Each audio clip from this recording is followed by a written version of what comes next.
Aujourd'hui, ils sont en train de cacher cette histoire de négociation.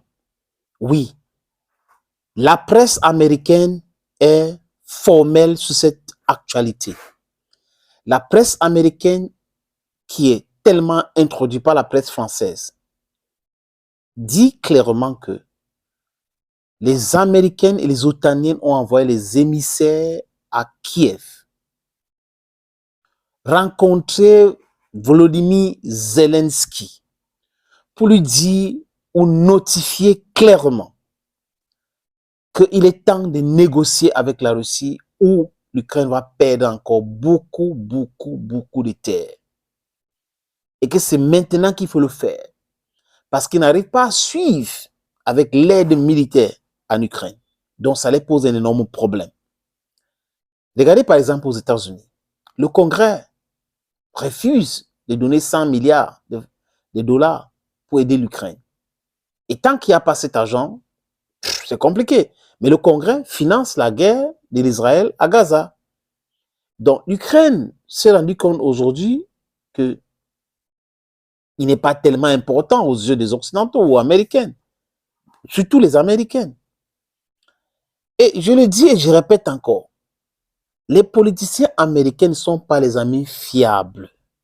Ils ont toujours abandonné les soi-disant amis. Au Vietnam, ils l'ont fait. Ils l'ont fait avec Saddam Hussein en Irak, qui était leur ami. Ils font toujours avec, c'est-à-dire que l'intérêt prime d'abord. C'est le plus important pour eux. Ils s'en foutent du reste. Au début, oui, nous sommes ensemble, nous sommes ensemble, nous sommes ensemble. Ah, ils vous abandonnent en plein vol. Regardez comment ils sont partis de l'Afghanistan. Ils ont dit qu'ils sont allés combattre le terrorisme. Ils sont allés faire quoi, les amis, en Afghanistan? Ils ont négocié avec les talibans qui traitaient les terroristes. C'est exactement comme ça que les gars procèdent. Et toutes ces difficultés aujourd'hui que rencontre l'Ukraine, la division, la fissure à l'intérieur, Oleski qui critique de façon acerbe régulièrement Zelensky, le chef d'état-major qui dit la vérité à la situation actuelle sur le terrain, tout cela, les amis, c'est par rapport à différentes difficultés qu'ils ont en termes d'hommes, en termes matériels. Ils n'en ont pas. Ils n'en ont pas. Il faut pas célébrer. Même quand ils sont en train de célébrer l'an 1 de Kherson, une ville que les Russes ont abandonnée par stratégie. Donc, de façon stratégique, ils ont laissé cette ville pour se replier de l'autre côté du Dniepr. Mais on a récupéré, ils sont en train de faire la fête. Faites de quoi, les amis, pendant que vous perdez les hommes, vous perdez votre territoire. Voilà donc certains éléments qui poussent les Occidentaux aujourd'hui, après l'échec total de la grande contre-offensive, à penser qu'il faut négocier. Parce que la façon qu'ils ont soutenu l'Ukraine de façon massive avec les armes et autres, ils ne pensent pas que ça peut se répéter comme ça. En juin, il y a eu grand contre-offensive, nous allons percer les lignes de défense russes, nous allons faire ceci, faire cela, ça n'a pas marché. Et la Russie maintenant est à l'offensive, à Divka et d'autres zones, les amis.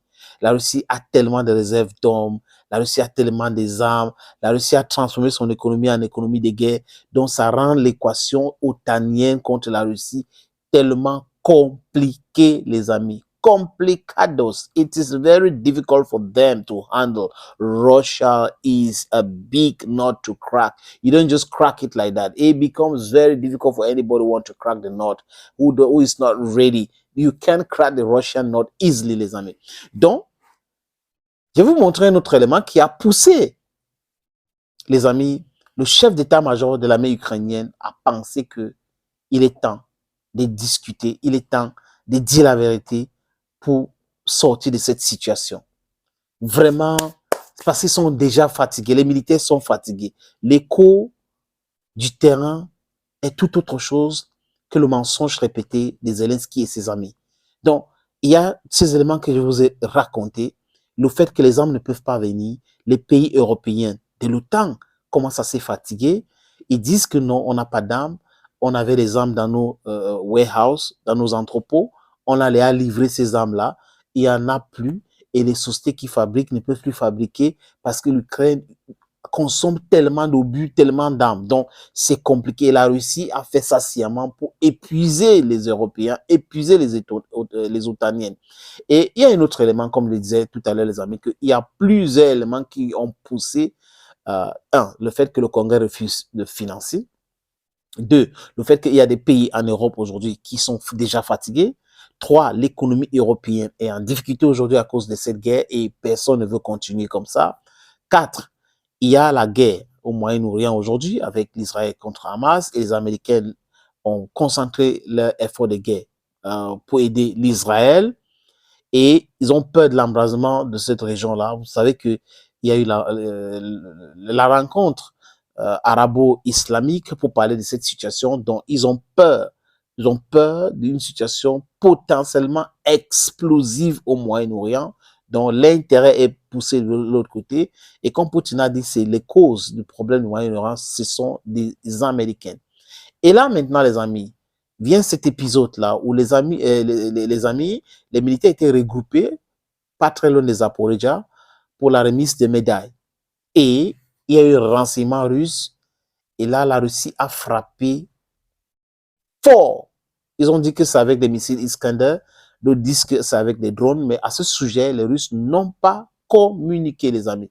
Je vous suggère de regarder cet élément qui a poussé Zelensky à commencer à dire la vérité et en pensant que c'est le dialogue ou le gel du conflit qui peut les aider aujourd'hui de se faire une santé parce que c'est compliqué pour eux. Regardons. On va faire un point terrain. C'est peut-être la plus lourde perte humaine enregistrée en une seule fois pour les soldats ukrainiens depuis le début de la guerre. Une vingtaine de membres d'une brigade d'assaut ont trouvé la mort vendredi. On est dans la région de Zaporizhzhia. C'est la 128e brigade d'assaut de montagne. Et selon les médias locaux, ils avaient été réunis pour une cérémonie de remise de décoration près de la ligne de front.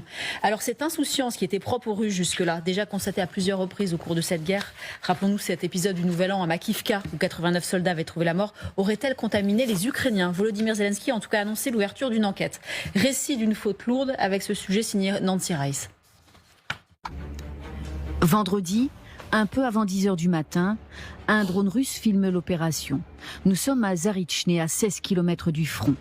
Le drone repère la cible, l'entrée du lieu où une cérémonie militaire en plein air se tient, des hommes, des véhicules, puis les bâtiments. À gauche dans l'écran, le drone ajuste le tir.